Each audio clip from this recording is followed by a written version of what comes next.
SDN Banyu Urip 1 Turi. Alifa Suspa Fajrunisa. Bahasa Indonesia. Hai teman, saya Suspa. Saya kelas 4 dari SD Negeri Banyu Urip 1 Turi.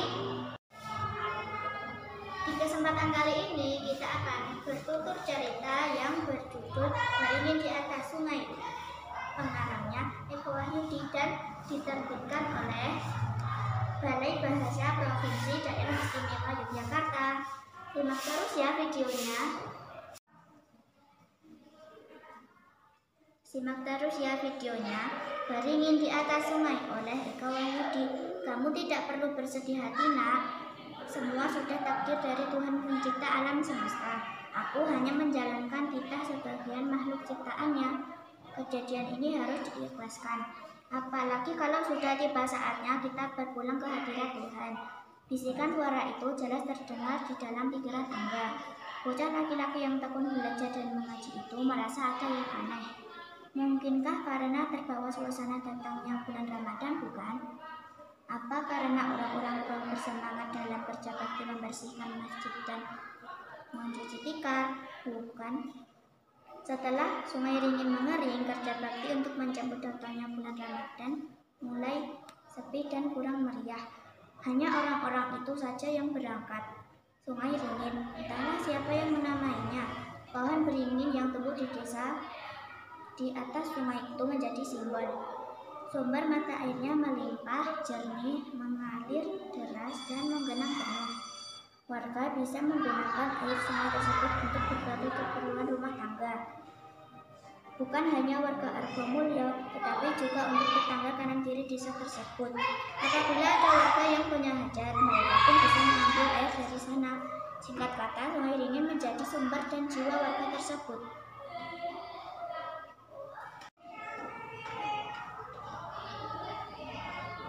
Dahulu, ketika pohon beringin itu belum roboh, Sungai Ringin tidak pernah sepi.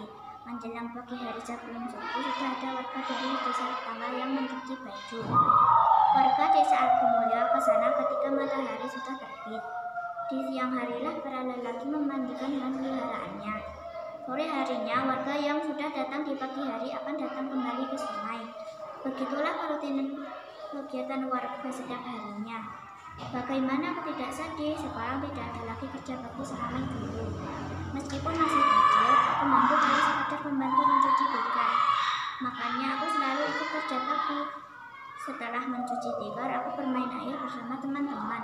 Rasanya menggembirakan, riuh dan guyup rukun. Kisah Angga. Hei, kamu sedang melamunkan apa, Angga? Tanya Nova mengagetkan. Dari mana dan mau kemana, Fa? Bukankah akan ada kerja bakti mencuci tikar masjid? Kok kamu malah melamun? Iya, aku juga mau berangkat kok, tetapi ada hal aneh yang kurasakan, Kak. Memangnya kamu tidak pergi ke gereja? Bukankah ini hari Minggu? Seperti orang dewasa saja kamu ini merasa aneh segala. Oh iya, aku ke gereja nanti sore, jadi pagi ini aku bisa membantu pemuda masjid.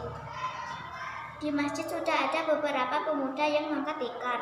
Mereka mengangkat betek ke tempat Pak Demulyo yang mempunyai semprotan air. Tikar-tikar itu nantinya akan ditumbangkan pada betek, lalu disemproti air, disikat, dibilas, dan dijemur. Pak Demulyo rumahnya luas dan punya semprotan air yang biasanya digunakan untuk mencuci mobil.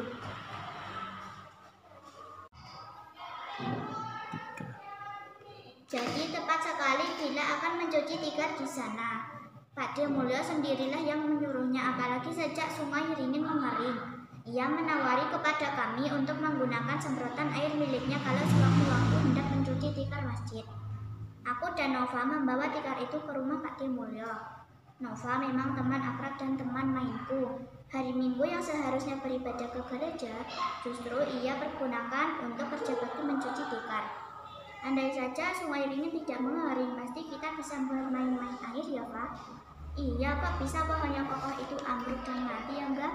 Kejadian itu pun disusul dengan keringnya mata air. Aneh. Nah, itulah yang kurasakan tadi. Jangan-jangan pohon beringin itu ada penjaganya, katanya sambil berbisik padaku. Wih, mengapa sampai sebegitunya? Kamu itu rajin mengaji, kenapa percaya hal seperti itu. Hahaha. Bagaimanapun juga, pohon beringin yang tumbuh di atas Sungai Ringin memiliki kekuatan yang besar pengaruhnya. Sungai Ringin adalah milik warga yang menghidupi jiwa raga dan menjadi sumber kehidupan serta kerukunan. Semua warga sangat menghormati peraturan yang ada. Mereka tidak berani seenaknya menceburkan diri ke sungai, seenaknya mengotori airnya yang jernih, dan seenaknya membuang sampah di sana.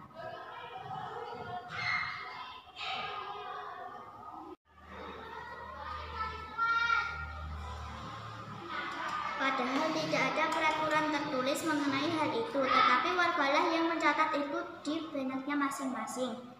Sungai Ringin harus dijaga, Sungai Ringin jangan dikotori. Oleh karena itu, kalaupun ada yang berani melanggar aturan, dialah yang justru ketakutan sendiri. Di dalam hatinya seperti ada yang memberi peringatan dan memberi pesan padanya. Hal itulah yang akhirnya menciptakan kerukunan antar warga yang saling memanfaatkan sungai tersebut. Entahlah, aku tadi merasa seperti itu. Setelah menyesali kenyataan bahwa air Sungai Ringin telah mengering, aku merasa diingatkan untuk tidak usah bersedih. Kenyataannya, keringnya air Sungai Ringin jelas membuat orang-orang di sekitar sini menderita, termasuk aku, Fa. Kamu kok malah menganggapnya aku berlebihan? Wah, jangan berpikir terlalu berat, enggak? Yang terpenting aku dan kamu masih bisa bermain bersama, bersenang-senang. Kenyataannya memang tidak terjadi hal aneh di desa ini. Tiur semprotan air menyambar kedua anak yang asyik bercerita itu. Mas Wawan yang sejak tadi menyemproti tikar sengaja menyemprotkan air keran itu ke arah mereka. Ketika melihat kedua bocah yang dari tadi hanya duduk-duduk saja dan mengobrol, ia usil dengan mengarahkan semprotan air ke kedua bocah itu. Mas Wawan tertawa terbahak-bahak. Kedua anak itu wajahnya basah dan gelagapan seperti orang tenggelam. Semprotan air milik Pak Demulya memang bagus, kencang dan besar tekanan airnya. Semprotan itu tidak kalah dengan semprotan air di tempat cucian mobil. Sebentar saja disemprot, tikar-tikar itu langsung bersih. Malah yang menyikatlah yang kewalahan. Bagaimana sih, Mas? Bajuku jadi basah semua.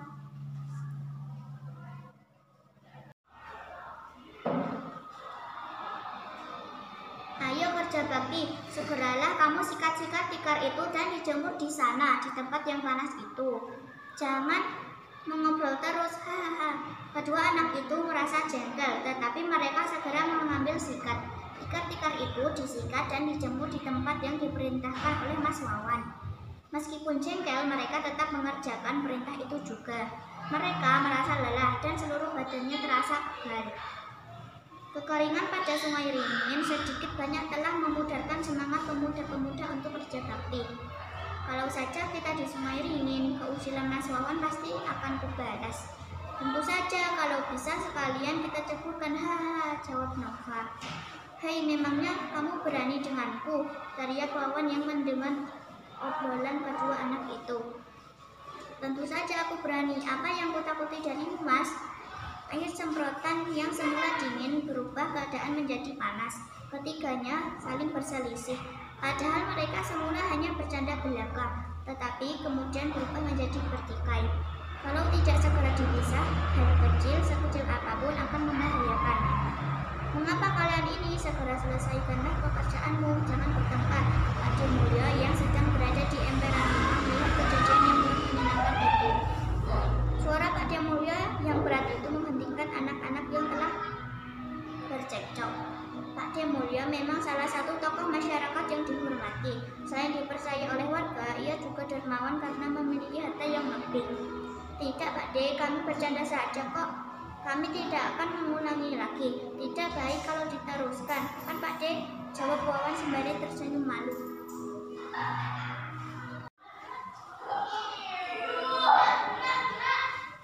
Baiklah, teruskan saja pekerjaanmu itu. Memang benar, setelah Sungai Ringin mengering, semua warga merasakan kehilangan yang luar biasa. Kebutuhan yang berkaitan dengan air menjadi terhenti dan beralih ke rumah warga masing-masing. Yang belum dan tidak memiliki sumur pastinya repot. Desa menjadi kehilangan semangat dan kehilangan kekuatan untuk mengembalikan semangat warga yang selama ini rukun. Pak D, saya mempunyai ide bagaimana seandainya di Gumuk Sungai ditanami kembali pohon beringin. Pemikiran Angga itu membuat Pak D Mulyo terkejut. Namun pendapat itu ada benarnya juga. Bagus sekali idemu itu, Angga. Mengapa tidak terpikirkan sebelumnya ya?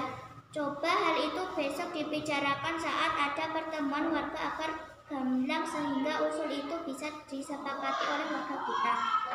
Dibicara. Iya Pak D, syukurlah apabila ide itu dapat membantu. Pokoknya kalau nanti ada kerja bakti di Sungai Ringin, aku pasti berangkat. Ya kan Pak? Nova yang diliriknya pun turut mengangguk dan memberi jempol sebagai tanda setuju. Ada perasaan bangga dalam hati Angga dan Nova. Sebulan setelah semua warga berpuasa, mereka saling bermaaf-maafan. Warga hidup rukun dengan cara melakukan tugas masing-masing. Pada hari Minggu pagi, warga melakukan kegiatan kerja bakti membersihkan sungai dan menata apa yang diperlukan. Acara inti dari kerja bakti itu adalah menanam kembali pohon beringin di Gumuk Sungai, yaitu di sebelah pohon beringin yang roboh. Harapannya pohon yang ditanam segera tumbuh kembali dan bisa menghidupkan mata air yang telah lama mengering.